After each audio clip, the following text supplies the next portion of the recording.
Well, hello there, my bookish folks. Welcome back to the Chronicles of a Reader. And I am the aforementioned reader, Varsha. I'm so delighted to have you all here.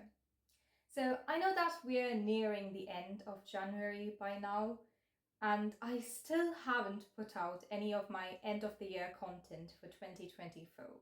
And I really need to correct that, so I have decided to film for today my best books of 2024. Now, this was really difficult to narrow down, not because of a plethora of options that I had, but because I barely had any. While 2024 was my best reading year in terms of quantity in like a really long time, since starting high school, I haven't read as much as I did last year. But unfortunately, the same thing can't be said of the quality of the books that I read. And while I did read plenty of really good books, ones that I quite enjoyed, most of them were cut off right at the 4-star mark, and none of them really made it to 5 stars except for a mere handful. Granted, I did give a lot of them 4.5 stars and 4.75 stars, but there's a difference between that and a proper 5-star book. And while this list might be a little lackluster in terms of number of good books that I can recommend to you all, every single book that is there on the list is an absolute banger, that I can promise you. So without further ado, let us dive right into my favorite books of 2024. A short disclaimer before we begin though, these are entirely my personal opinions and you are completely entitled to having your own ones. Do not be beholden to what a stranger on the internet might think about your reading taste. And secondly, these books are not really ranked in any particular order. They're all just grouped together based on certain common characteristics. Also, I did struggle to find like actually 10 5-star books out of the list that I read last year.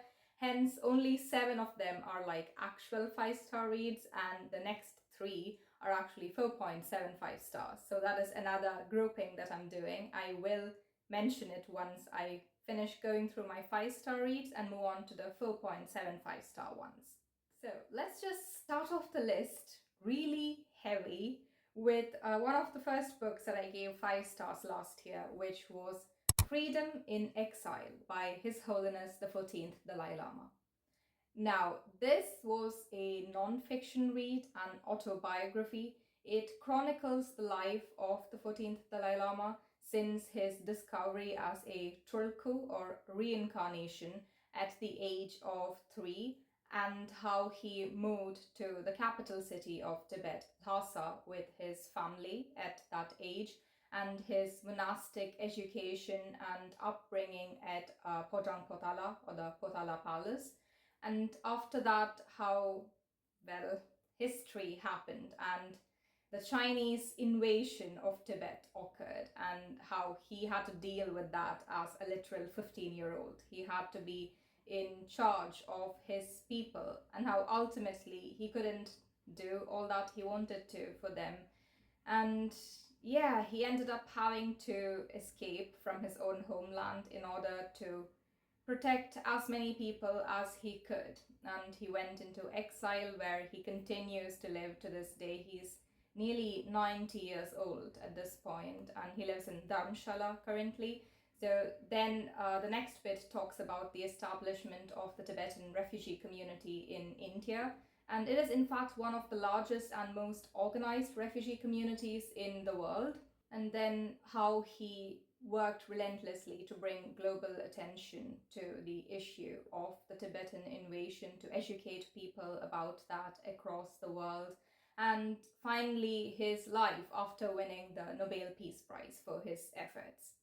Now, this was very difficult to read. It took me quite a few weeks to get through it because every few pages I would be reading some new atrocity, whether it be an extremely graphic description of the violence that was perpetrated against the Tibetan people, or even just the misery of losing your home. And so it took me a while to just get through it, and you definitely shouldn't rush through it either. You should slow down and feel the pain of an entire country that literally just got destroyed. And even now, the life and culture of millions of Tibetan people are under risk. And it's not just Tibet and its people that this issue affects, it's also neighboring regions. For example, we do realize that the dam currently being built in Tibet is really not good for the ecosystem of South Asia and Southeast Asia at large. Most of our largest rivers originate in Tibet, such as the Brahmaputra or Yarlung Tsangpo, the Sindhu River, and even the Mekong River. So all of these rivers are under threat because of Chinese atrocities in Tibet. It's really not a fun time for nearly 1/4 of the world's population.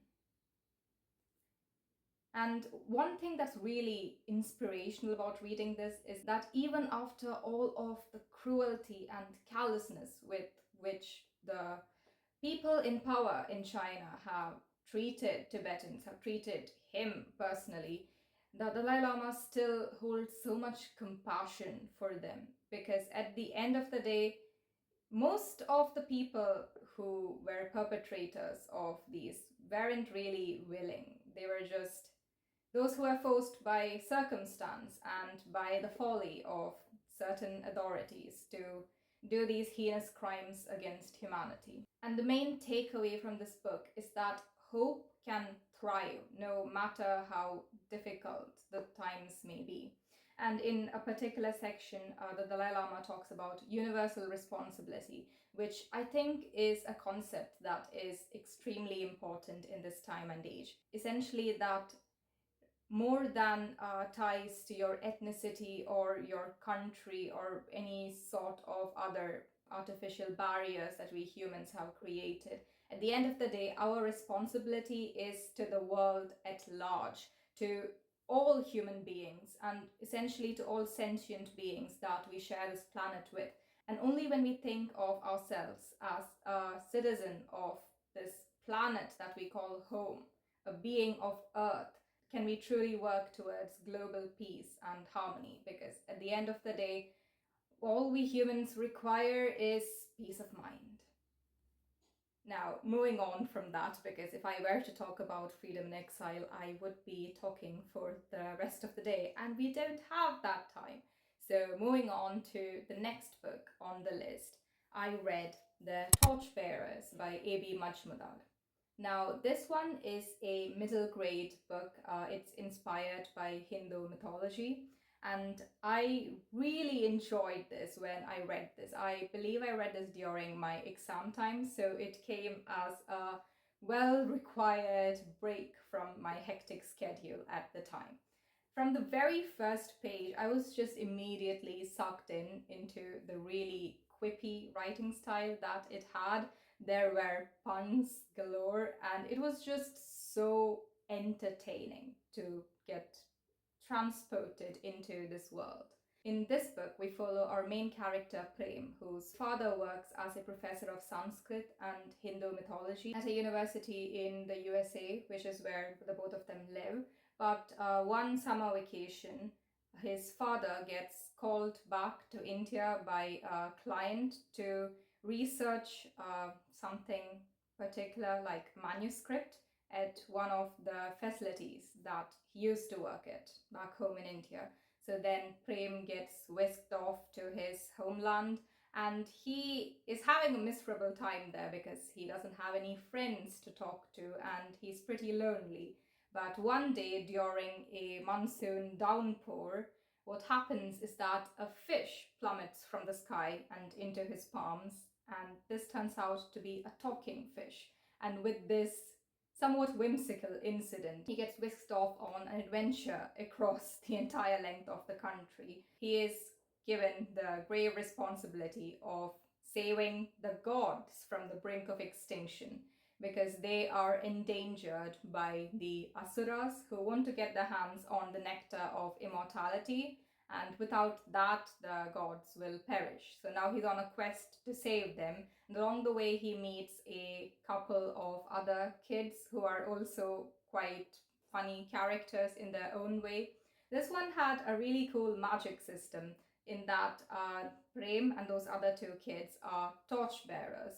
Basically, this means they can chant the Vedas, and from that they get powers. Well, not directly. When they chant a certain shloka, they can summon a god or some kind of deity, and that deity will grant them their powers. So that was a really cool way to go about it.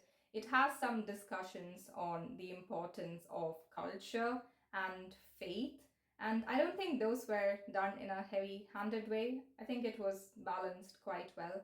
I did have a few gripes with this book though. Namely, the plot of this book, which is that it's the gods versus the demons, good versus evil. And very rarely, even in Hindu mythology, is that the case. Like the Asuras aren't all demonic beings. Well, they are demonic beings in that that's a classifier for them. But they aren't all just mindlessly evil creatures who go around causing destruction just for the sake of it.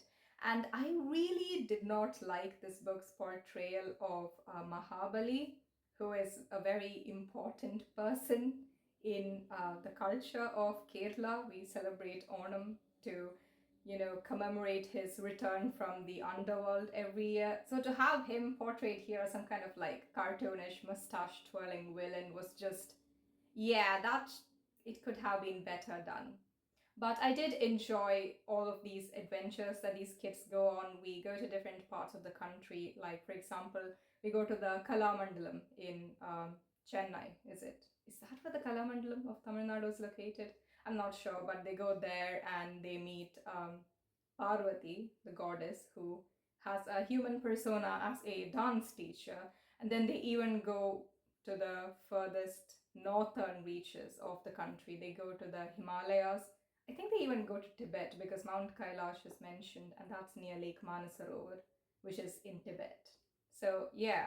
And then we have epic battle scenes by the coast. A lot of it takes place on the sea.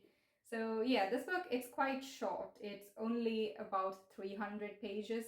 So, if you can get your hands on it, definitely read this for, a variation on the world mythology inspired fantasy stories, middle grade ones too. The next book is similar to that in that it is also inspired by Hindu mythology. However, it deals with this issue of good versus evil in a truly masterful way. I read this after the Torchbearers, so yeah, this book is definitely ranked higher than the Torchbearers in the way it handled the issue, and that is Astra, the Quest for Star Song. This book was literally what Indian fantasy or what fantasy inspired by Indian mythology should be, because it was truly phenomenal. The plot of this book is that we follow our 12-year-old protagonist named Varkan, who has been imprisoned in a tower in the royal palace in the country of Ashmaka. Now, he is the crown prince of the kingdom. However, after his father, the king, died and his mother went mad with grief, presumably, his uncle has taken on the position of regent and he has locked him up in the tower for his own safety, apparently. But Varkan knows that certain things are amiss, so on his 12th birthday, as the solstice approaches and the city goes into a great celebration, he takes the opportunity to break out of his prison, and with the help of his pet elephant and two nomads, he manages to escape from the city and is then propelled on a quest to save the world. Now, this is different from the Torchbearers in that while that book had a modern setting, this one is definitely set in like the ancient times, I would say. It's set in like the mythological time period, as in the gods exist, but they are off page. Other than one of them, none of them really appear in the story. And in fact, most of the times these characters are lamenting about how useless the gods are. Like, why are they not interfering in these cosmic events that can literally turn the world upside down? So it really falls upon our human characters and a few non-human ones to save the day. And now the threat to the world is that the Rakshasas are going to invade all the human settlements and countries and destroy human civilization itself, because Ravana, the king of Lanka, has managed to get his hands on an astra. Now, astras are basically these divine weapons which have like immense power and can wreak great havoc and destruction. And each of the astras were actually entrusted in the story to a leader of a particular country or kingdom. So now Ravana has managed to get his hands on one of them, I guess, by killing one of the rulers, and he's just on a quest to collect the rest of them. So Varkan has to beat him to it. And he is also the rightful heir to the Astra of his country, and that is called Taragita or Star Song. That's where our title comes from. Now, this is what makes it different from the Torchbearers, because the Rakshasas aren't just like inherently evil creatures. In fact, they have a perfectly valid reason for doing what they do, and you will entirely empathize with them. Essentially, the humans have done what humans do, that is the destruction of the environment, and they have like cut down the forests and jungles where these yakshas and rakshasas live to create human settlements, and they've just been going on a deforestation spree, poisoning the rivers and lakes, clogging the skies with pollution, and just doing what humans do best. So the Rakshasas are evidently not very pleased about this, especially because they have also been massacred for, being non-human. And it's not a really fun time for them, so very understandable that they want to take their anger out on these humans. And throughout the story, even though you are rooting for the main human characters, you're also very sympathetic to the Rakshasas' cause. And that is how you should write a good versus evil book, without having clearly defined definitions of it. This is how Indian mythology should be portrayed, because even in our scriptures, it's pretty grey, not very decidedly black and white. I really enjoyed the parts in the book where we constantly travel from one country to the other, and our ragtag crew tries to convince the rulers to join their fight. And we see lots of very interesting portrayals of people in power. And each of the kingdoms that they go to were like extremely unique and different. Like, I've never seen, our mythology portrayed in that way, because it just felt so refreshing but also familiar at the same time. There are a few cameos from important people in Hindu mythology, such as the sage Vishwamitra and a few other minor characters who I cannot recall at the time. I'm not Hindu, don't come at me, please.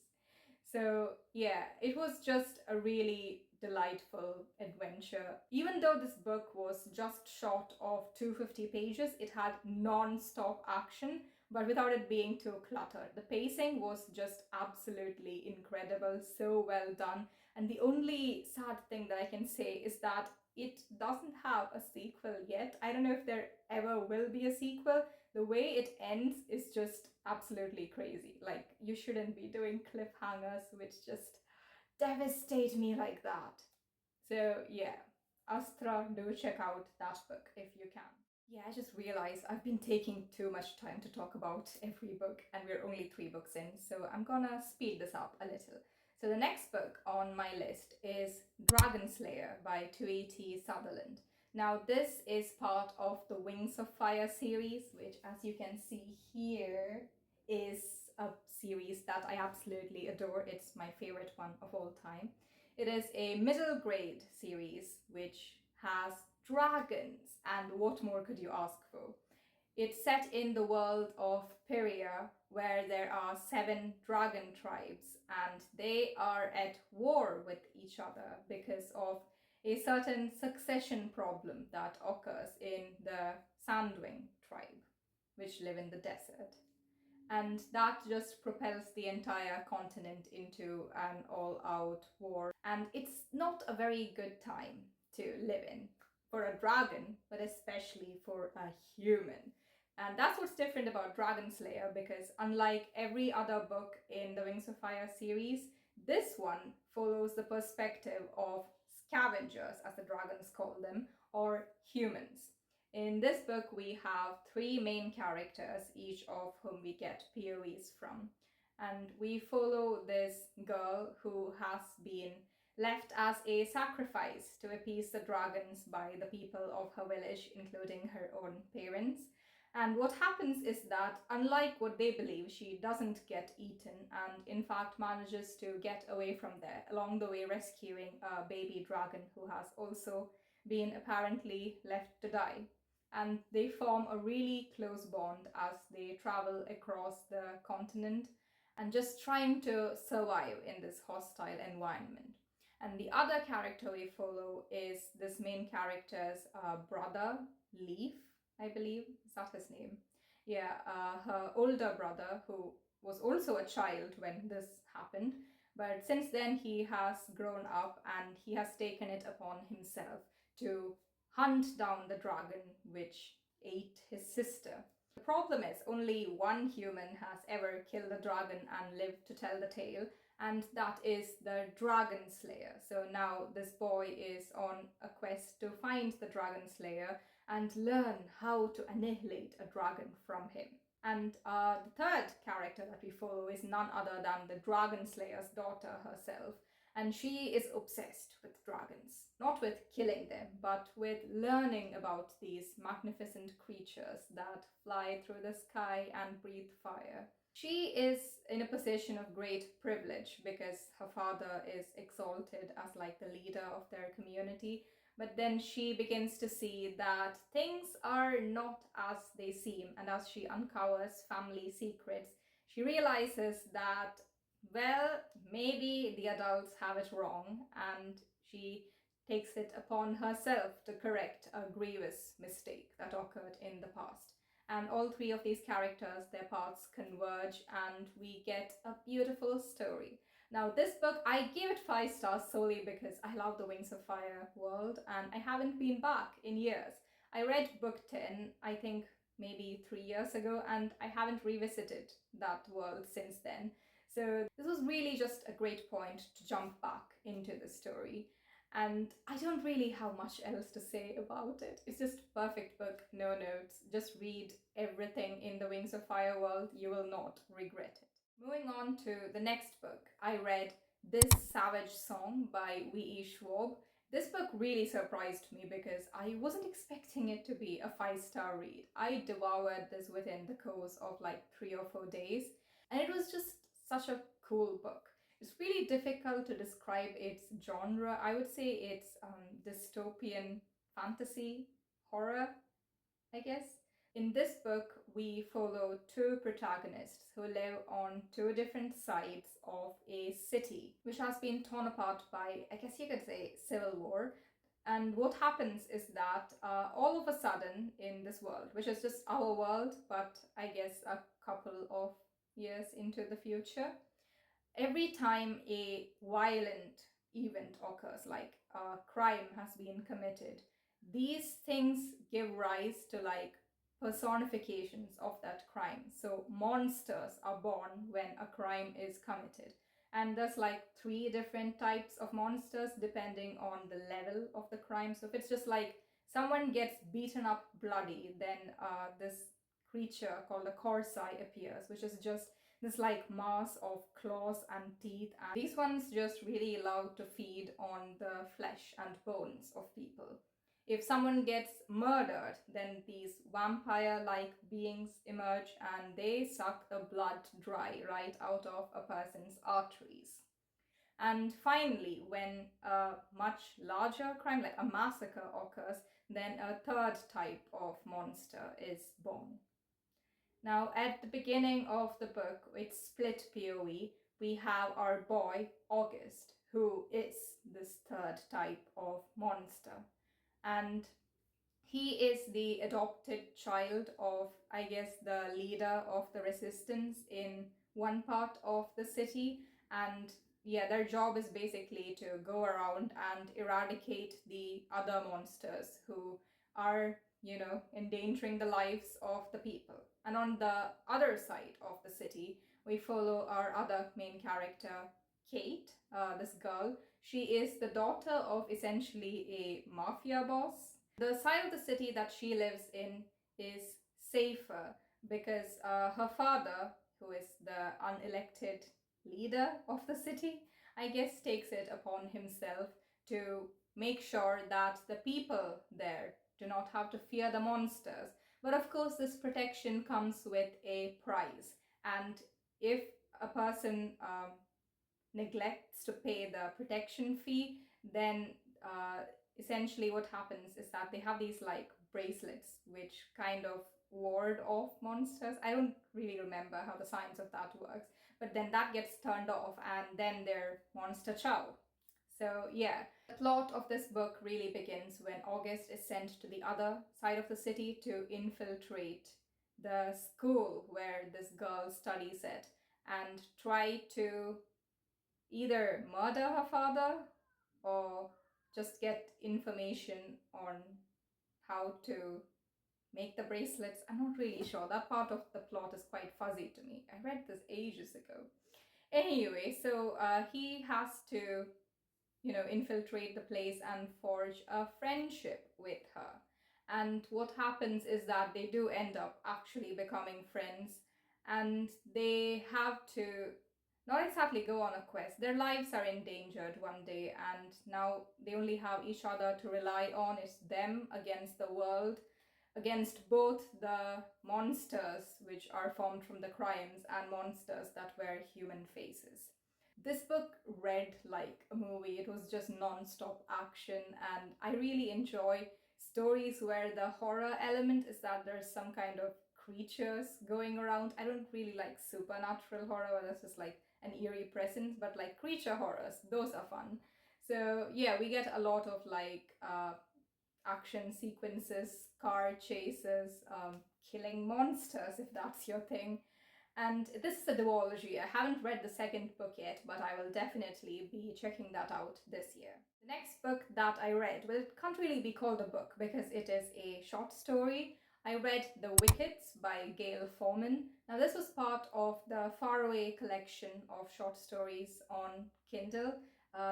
Amazon basically gets a bunch of famous writers within a particular genre to write one short story each, and they publish these collections for free. Like if you have the Kindle app, you can just read them, and that's what I did. So this is basically a fairy tale retelling, but from the perspective of three of the villains in the fairy tales. So we have the evil stepmother in Snow White, the evil queen. We have Cinderella's wicked stepmother, and we have Mother Gothel. I don't really think that's her name in the fairy tale, the original. Rapunzel's adoptive mother, the witch who wants her hair. Yeah, that one. So from the perspective of these three villainous women, and at the beginning of the book, they just like meet up in the spa of their kingdom to be like, damn, our daughters are so ungrateful. We raised them and this is how they treat us. And you're like, oh, this is probably just gonna be like, villains taking down the heroes kind of story. But it is about so much more than that. For a book that is so short, it's just 50 pages, there is so much depth in the book. At the beginning, these three women do set out to like confront their daughters and possibly punish them for what they did to them. But on their journey, they learn a lot of things about themselves, and they also help a lot of other characters along the way. And what happens at the end is just so heartwarming and hilarious at the same time. This book is just lovely. Like, I really love a good fairy tale retelling, or just fairy tale mashups, I would say. Uh, Essentially, books where characters from a lot of different fairy tales coexist, and that's what this is. We have really cool world building elements, like the fairy godmother essentially runs like an agency where you can like book her services, and she sends like the dwarfs out as her like employees to accomplish stuff. It's just really fun. It was such a delightful romp. However, it does touch upon some darker topics like domestic abuse and SA, so just be careful about that. It is a very short read, so you should definitely check this out. I do want to read the other books in the Faraway collection, the other short stories, so I hope I'll get to them this year. The next book that I gave 5 stars is Temple of a Thousand Faces.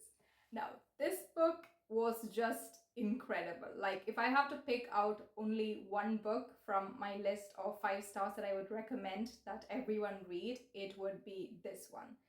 So, this is a historical fiction book set in 12th century Cambodia at the time of the Khmer Empire, and we follow a very important event that occurred in that century, which was the siege of Angkor, the city, by the neighboring Cham kingdom. And Cham is basically modern day southern Vietnam. That's where it was located. And we follow several characters from all different walks of life as they have to grapple with the new reality of what their empire is going through. We have 3 actual historical figures who did exist as main characters. We get their POV, and those are the crown prince of the Khmer Empire, Jayavarman, his wife Jayaraja Devi, and the king of Champa, who is Jaya Indravarman. Now, their names are slightly changed in the book to make it easier for people to keep them straight because their names are a bit similar. So we have Jayavar, the crown prince, his wife Ajadevi, and then the other king, Indravarman. Other than these 3, all the other characters are fictional, but people like them could and would certainly have existed at that time period.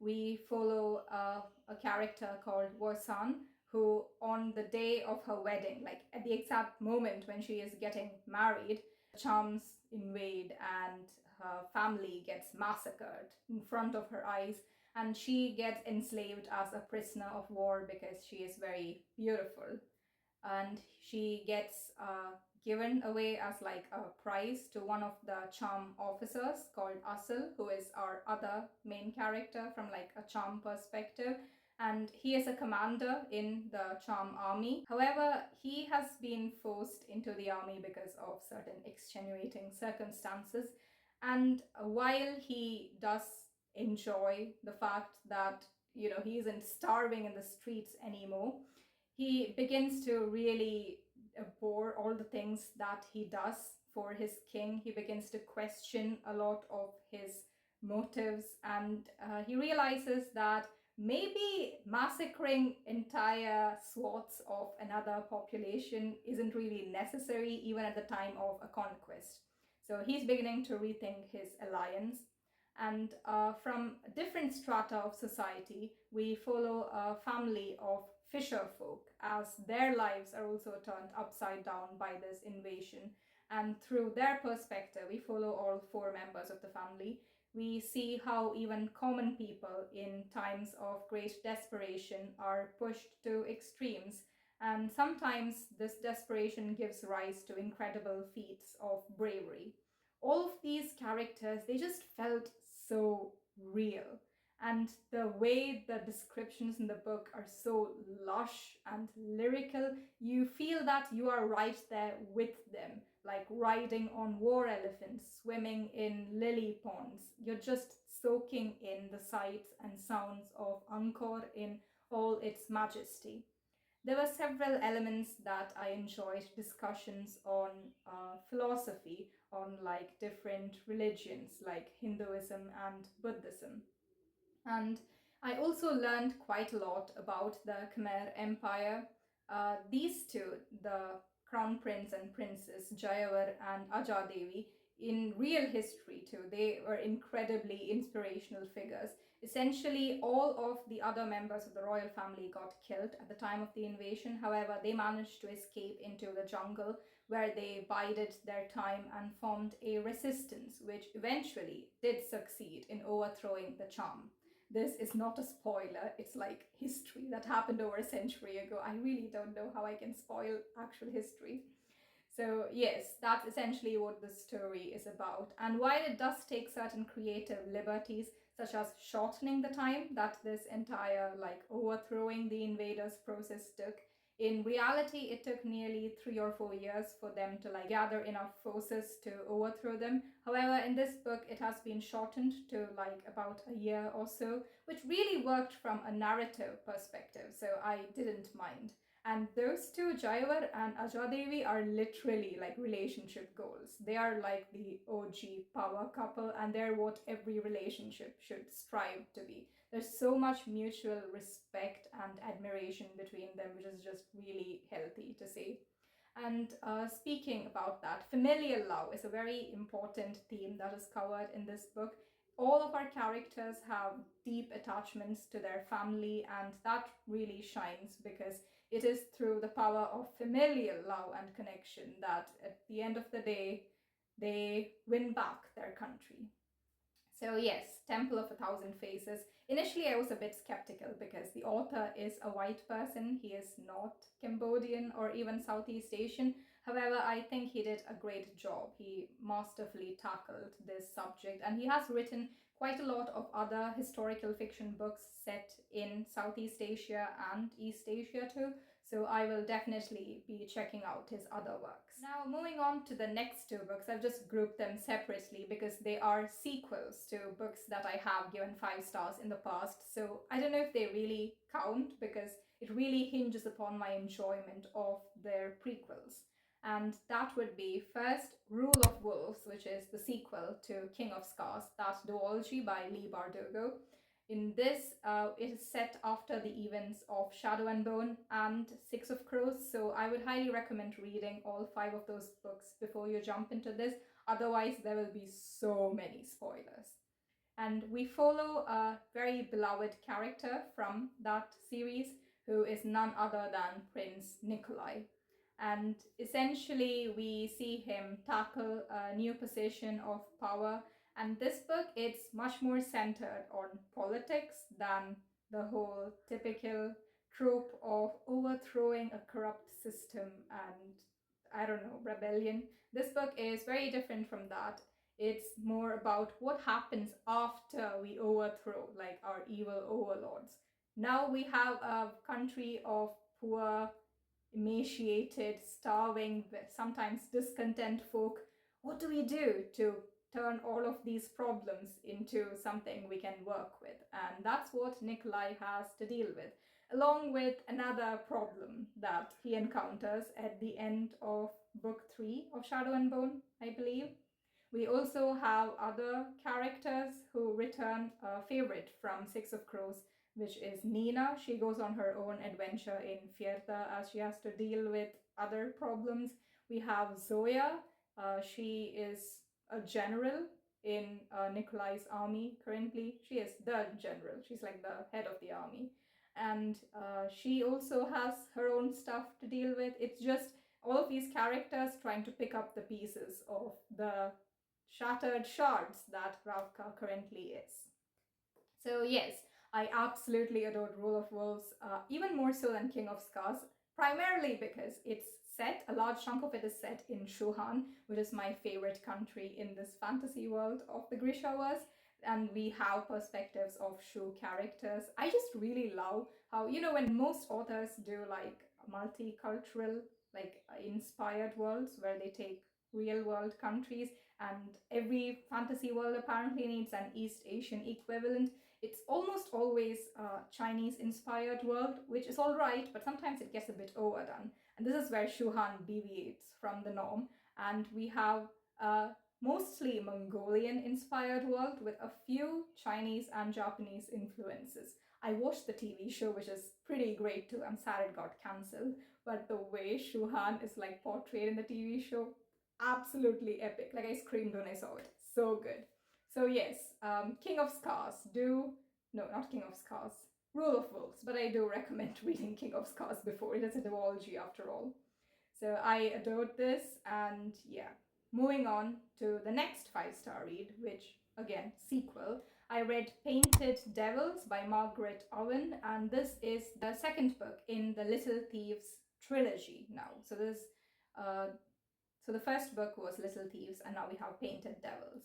And the author has said that all of them can be read as standalones. They all have a self-contained story. However, it is always better to read the books in orders, because that way you can learn more about the characters and their motivations, and the world as a whole will make a lot more sense to you.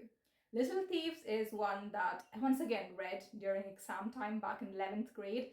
Absolutely adored it. I did read the author's other duology, The Merciful Crow, beforehand, and that, while it was a pretty cool world and all, I didn't love it. So I was a bit apprehensive about this, but oh my god, Little Thieves blew me away. The plot of the story is that we follow our main character, Vanya, who is the adopted goddaughter of Death and Fortune, personified versions of them. But one day, she gets sent away to work as a scullery maid at the castle of one of the royal families of the land because of certain reasons, which might be spoilers. And so this happens when she's like around 10 or 11. And at the castle, she's like horribly mistreated by her masters, physically abused and bullied, and she's not having a good time. It is a miserable time to be Vanya. So then she obviously jumps on the opportunity when, after a few years pass, she's now 16 or 17. Her mistress, like the princess at the castle, she's getting married to a richer noble, and she essentially pretends to be the princess with the help of a magic necklace. And she leaves from her life of drudgery at the castle and goes on to live the life of a royal. And she uses this opportunity really well, because every time she goes to the different balls hosted by nobility and aristocracy, she never leaves without making a successful theft or burglary of the place. And bit by bit, she has been managing to save up to finally leave from that place and go on to live her life as she pleases in complete freedom. Except things go awry when she steals something that she shouldn't have. She gets cursed by a forest spirit that unless she does something, she will slowly turn into a pile of gemstones. And that is not a fate she wants to befall her, so she desperately tries to remedy this problem. And along the way, she meets an entire cast of characters, including the princess that she cheated, the daughter of the forest spirit, and also an annoying prefect who has been sent to investigate all the burglaries that had been taking place. So there you have it. That's the premise of Little Thieves. And I adored the book when I read it, 2 years ago. It was just so wonderful. The atmosphere is very much like Germany, like the one that you would see in the folk tales from there. And on top of that, we also have another thing that I love about fantasy, as I mentioned, a multicultural atmosphere where there are other countries nearby, and within the story we see people from these countries, the diaspora communities, and that was my favorite part, because once again the author has deviated from the norm for the East Asian inspired plays. And this time, well, the place isn't even really East Asian, it's inspired by Tibet. Like, would you believe that?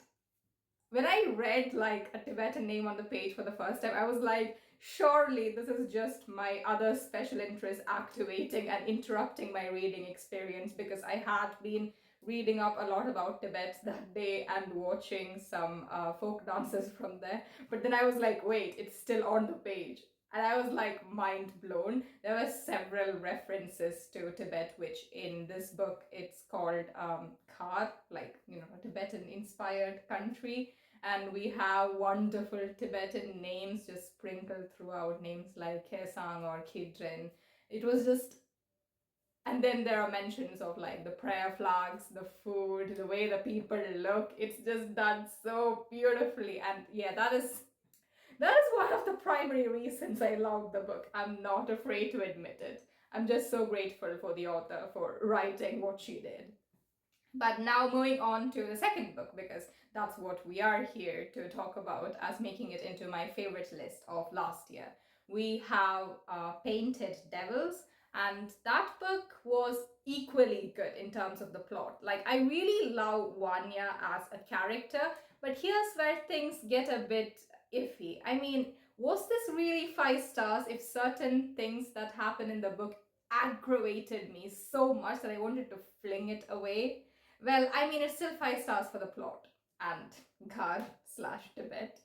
But yeah, Vanya and the prefect that has been sent to investigate, they develop this like beautiful, sweet little romance in the first book, which I really loved because it was just so polite and respectful and considerate of everyone's boundaries. Both Vanya and Emmerich are demisexual and demi-romantic, which I really like to see because that is some representation we are sorely lacking, especially in YA. Yeah, but the thing is, I kind of thought that they would remain like me, kind of apothesexual too. And the problem with book 2 was that they didn't remain apothesexual. Like they didn't. So it was very uncomfortable for me to read certain passages. And the thing is, this is not like a one-off spice scene or whatever, as we see in a lot of like romantasy books, like YA romantasy books. Obviously not explicit, just closed door stuff. This one was just way more like just sprinkled throughout. Obviously, in a way that is like, showing the importance of consent and, learning about your partner's boundaries. And it is definitely important and educational, I guess, in that way, to cultivate that sort of respectful mentality among the youth who might be reading the book. But I guess, yeah, I just couldn't deal with it. It was annoying. But you know what was even more annoying? Their like actual relationship progression. Oh god, it got on my nerves. Like, I understand that it was once again meant to, teach you that relationships can have flaws no matter how perfect it might seem, and both people have to put in the work. But then the last chapter happens, and I'm like, what was even the point of having this entire book for like 1 year's character arc and development, and then the last chapter just undermines it, and then we all just go back to square one, which was just so frustrating. I love Anya, but I think that she should just remain like single by her own, because in a relationship she frustrates me to no end, and that poor Emmerich does not deserve that. So yeah, that's my little rant on like the romance aspect of Little Thieves. There are several other sweet secondary romances which I quite enjoy, and those are perfectly fine. It's just this main couple which gets on my nerves. But still do read the duology, because just for the ingenious way the plot just unravels and it gets all twisted, it's so worth it. So with that, we're done with my only 5-star reads of the year, and we're getting into 4.75-star territory. And in this, I just have 3 books because, I might as well round it off with a nice even number of 10, my top books of the year. So I've just added 3 more to reach that number. The first one I have in this little mini segment is A Day of Fallen Night. That's right, another prequel situation this time. And this is the prequel to the extremely famous A Priory of the Orange Tree. That book was something that I ate up. It was exactly what I wanted. Once again, we have the multicultural elements, but this time we have like over 12 different countries inspired by different real world counterparts. We have incredible magic systems, and we most importantly have the dichotomy between the Western perception of dragons as these like fire-breathing creatures with scaly wings that go around terrorizing towns and villagers. Contrasting with that is the Eastern perception of dragons as almost god-like figures. They're essentially deities who are worshipped. They're extremely sacred and are very important in a lot of cultures across, especially Asia. I don't know if other continents, I guess they do, but it's more like serpents in those continents. But yes, across Asian cultures, primarily East, Southeast, and South Asian cultures, also Central Asian when you think about it, because Tibet and Mongolia are technically Central Asian and they do have important dragon iconography. Right, so across these cultures, dragons are extremely important and they're revered. Like we have sculptures of them in our temples and holy places. So, yes, I really love to see that. And I remember there was a certain point in my life where I get pissed off every time they call the winged creatures dragons because I'm like, they aren't real dragons, they breathe fire. Yeah, that was like a weird phase of my childhood. But anyway, back to this book. And it also had several very strong female characters, which I love to see. And this world is a queer norm world. It is also a very egalitarian world in that both men and women and people of all genders really can do all the jobs. Like there's no social norm dictating gender roles, which is just wonderful to see. Except when there is in certain societies, but it's kind of like in the opposite way you would expect. There are certain matriarchal societies where there are still like reversed gender roles where men are expected to cook and clean and women are the warriors in society. So anyway, in A Day of Fallen Night, basically, if you think about it, it's essentially the same story as A Priory of the Orange Tree, just 500 years prior to the events of the first book. We see the usual formula. There is a volcano in this world called the Dread Mount, which erupts from time to time. And when it does, it unleashes several deathly horrors on the world. So the first time it erupted, it birthed this evil fire-breathing worm called the Nameless One, which just wreaked devastation across the world until it was bound down. And this time, 500 years later, after the Nameless One's conquest and eventual defeat, we see the Dread Mount erupt again, and that just throws into chaos a world that is already kind of precariously perching on political instability in several parts. And then it comes down to our four main characters who are again from different parts of the world, some of whose lives intersect, some which remain entirely isolated from the rest, to do their own part in saving their world. Now, one thing that kind of deterred me from giving this book an entire 5 stars is surprisingly the characters. That's like a huge shock coming from a plot based reader like me who usually doesn't care whether the characters are poorly written. I'm like, whatever, as long as the plot is good, even if they're like literal cardboard cutouts, cookie cutter characters, I don't care. Plot is interesting, I'm there for the ride. But this time, I don't know, man. The characters, again, aggravated me. Some of their decisions were so incredibly stupid, and some of them seemingly out of character too at times. It was just not a good time. Especially because a character from Priory of the Orange Tree, Tane, is one of my favorite characters, if not my favorite character of all time. And I did go into this book expecting a Tane 2.0, and when I didn't get one, I guess my expectations were cruelly dashed, and I just took it out on the others. But yeah, I won't ramble on too long because I already made like a 30-minute video describing all my thoughts and feelings while I read the book. So do go and check that one out if you haven't. But yes, this one ultimately kind of was like the first book, but done worse. I don't know, man. Like, we have the exact same beats of the story, and the ending just really pissed me off because, unlike in Priory, where our characters are playing an active role in the story, like, they have no hope left. They have to like figure out something, just scraping the bottoms of their brain for a solution. While in this one, all of the characters' problems, like, the world is saved just by them waiting, for lack of a better word. I'm not going to spoilers, but yeah, they just like wait and wait and wait for something to happen, and it happens, and their problems are just sorted just like that. They're just so extremely passive when you take what happens in Priory. So yes, A Day of Fallen Night, still definitely check it out if you have read a Priory, and in fact I recommend reading Priory beforehand, because this book does spoil a lot of the Priory. Priory also spoils a bit of this book, but it's not as much as this one does of the other, if that makes sense. And yeah, I think the author is gonna come out with a third book in this series, The Roots of Chaos, in like another 2-3 years maybe. There is a short novella coming out this year, in fact, following something that happens during the event of the Priory.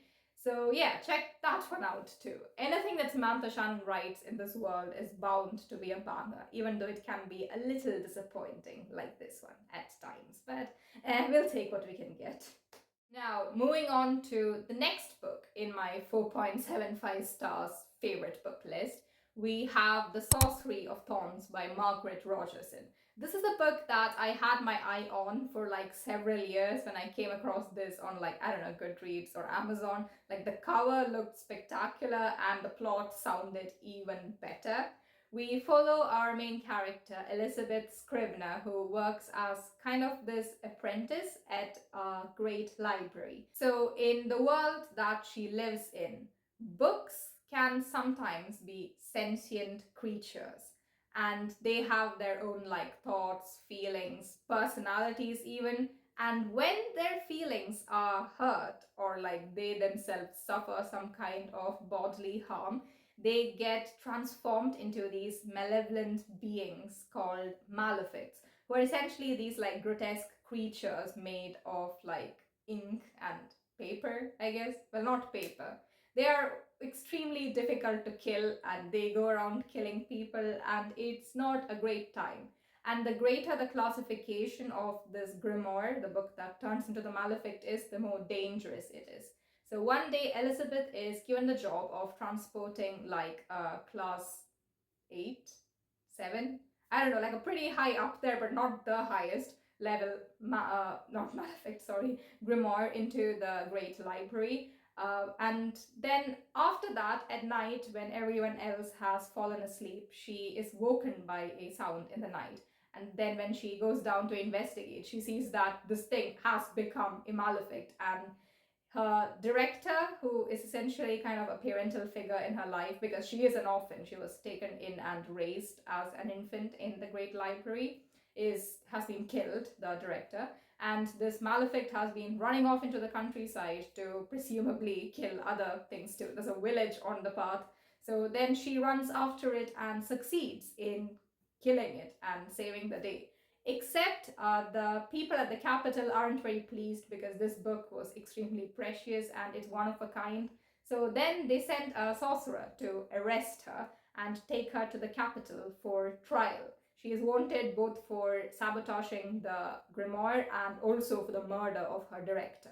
It's not a pleasant time to be Elizabeth, but yeah, she has to comply. She doesn't willingly, but circumstances dictate that she might need to tolerate certain problems for the time being. So she heads off to the capital, where she realizes that there are people after her life. So then she teams up with this sorcerer called Nathaniel, and together they have to unravel this like problem that is going on in, I guess, the government of the country, and stop, the world from ending.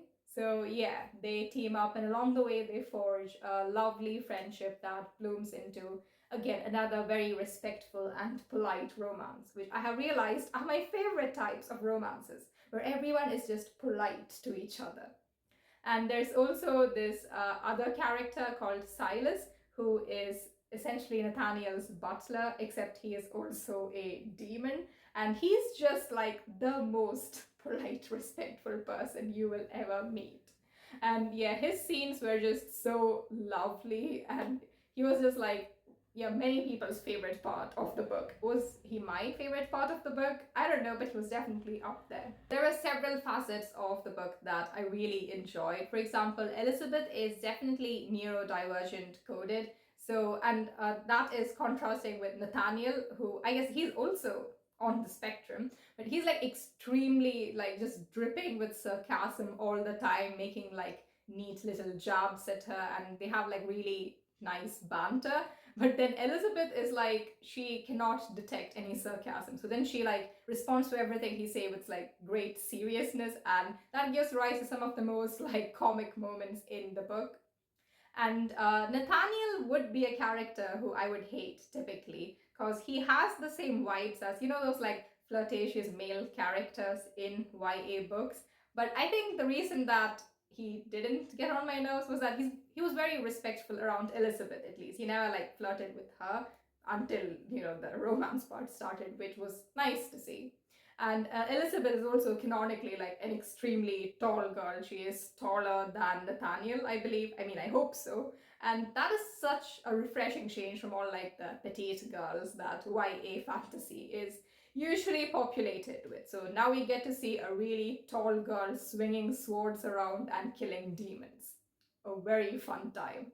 So there you have it, Sorcery of Thorns. If you really love books about books, you know, the love for reading and the power of knowledge that is contained within books, then you will definitely love this one too. Lots of like scenes set amidst these like giant libraries with all of these fascinating spell books and grimoires, and also a threat that can end the world if not properly mitigated.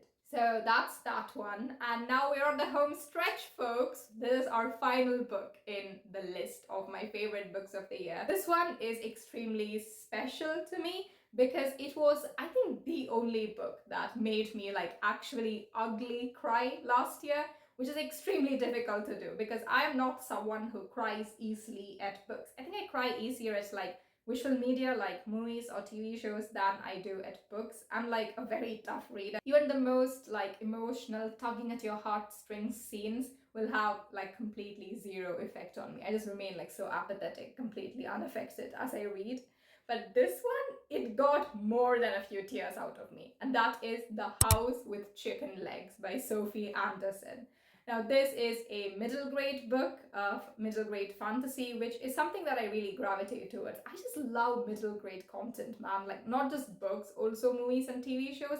They're like extremely comforting to me. And it's not just like the nostalgia of childhood that pulls me towards it. It's also because they have some of like the most coolest plots that personally are like the most aligned with my interests. I just love middle grade. Yeah, some people like call me kind of not silly, they call me a bit juvenile for enjoying like kiddie content, which I mean, middle grade is awesome. Like everyone should watch middle grade at least like once a month and read middle grade books at least once a month when you want to just break free from the monotony of like what the YA publishing like era is currently, and even adult publishing. Certainly, you just read some YA to like experience true wonder again. And that's what The House with Chicken Legs did for me. In this, we follow our main character. Is her name Vanya too? Or is it Maria? Oh my god, I need to check this just a moment. I forgot our main character's name. Marinka! Her name is Marinka. It's not Maria or Vanya. Oh well, I'm disappointed in myself. So right, we follow our protagonist, 12-year-old Marinka, who lives with her grandmother in a house with chicken legs, which might clue you in on her grandmother's identity. She is a Yaga, not the Yaga, not the Baba Yaga, but definitely inspired by that character. She is a Yaga who is essentially a person who communes with the dead and leads them from this life to the afterlife. So every night they like cook up a grand feast to make sure that before all of these poor souls, disappear from this world forever, they get to spend one last night in the company of people who care about them. And it's like the duty of the yaga to make sure that they're comfortable, that all of their problems are talked through, and they can just go to the afterlife with no burdens and a fresh mind. Now, Marinka is, like any other child, not very enthused by the idea that she will soon inherit her grandmother's house and become a yaga herself, because she doesn't want to spend all her nights and days preparing to shepherd the souls of the dead into the afterlife. She wants to like go out there and make friends and go to school, go to the theater, go to the park, just like enjoy her life. She is a child after all, and she wants to have more than just, the dead for friends, especially dead souls who she'll only talk to for like one night and then they disappear. She wants to have friendships that last more than a night. So one day, despite her grandmother's express commands to not really go near the living or interact with them, she befriends this boy who's like, I guess, kind of a shepherd. Is he, or does he just have a lamb and is just walking around? Anyway, she befriends this little boy around her age, and then they go off on a little journey and they spend the day together, and she has a lot of fun. So then when she returns home, she finds herself, extra rebellious. She desperately wants to stay there. But then her grandmother, as usual, just rips her away from there and the house with chicken legs, because it can move from place to place. Every night it goes to a new location. They just like move away from there and run off, I guess, halfway across the world. And yeah, she begins to like really actually deeply hate her grandmother at this point. Then she is determined to, latch on to any friendship that she can find. So she does something she shouldn't have, that is, keep a soul of the dead for more than a night.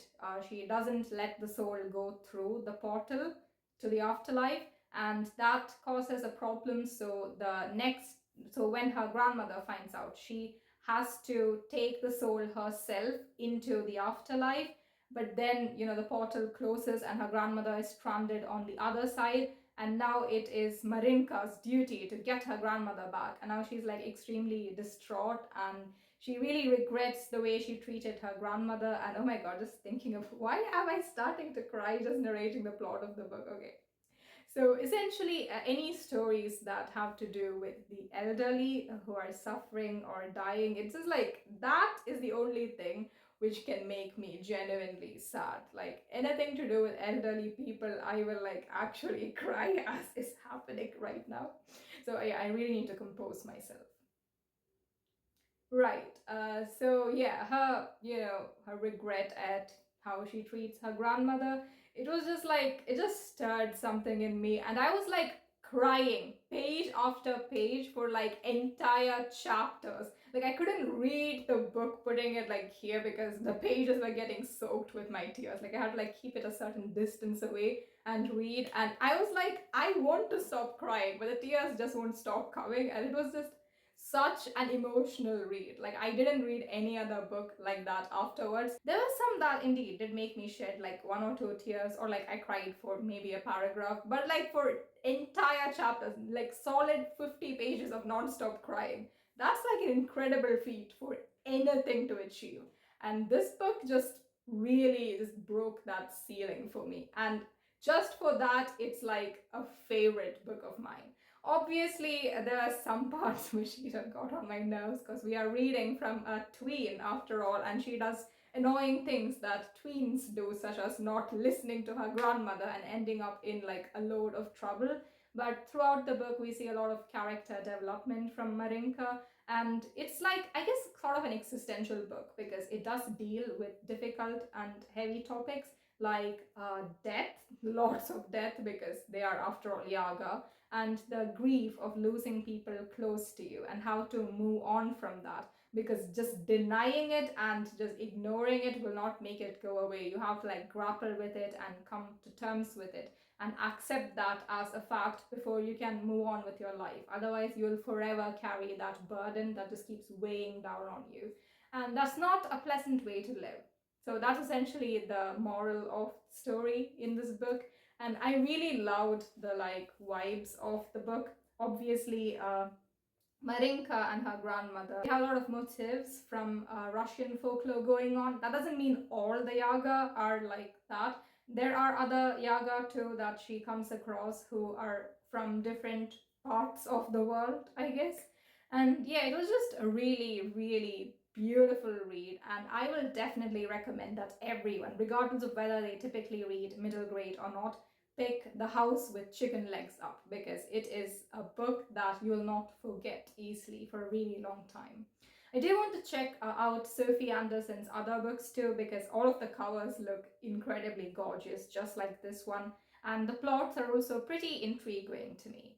So yeah, that's it. We have finally come to the end of my favorite books of 2024. And this has been a pretty long time in the making. I had to like sit down and think a lot, but yeah, we've finally done it. I hope you enjoyed coming along on this little reminiscing ride with me, and I hope that you walk away with a lot of new recommendations that you should check out this year. Do let me know what your favorite books of 2024 were. Like, were you able to read a lot of good books? And even if you didn't read like a lot in terms of quantity, at least I hope you had a better reading year in terms of quality than me. And I'm wishing all of us a much better 2025 in not just reading, but also overall. Let's just hope that this year goes much better and we achieve everything that we aspire to. That's all for today, folks. If you enjoyed the video, don't forget to give it a like and also subscribe to my channel for more bookish content in the future.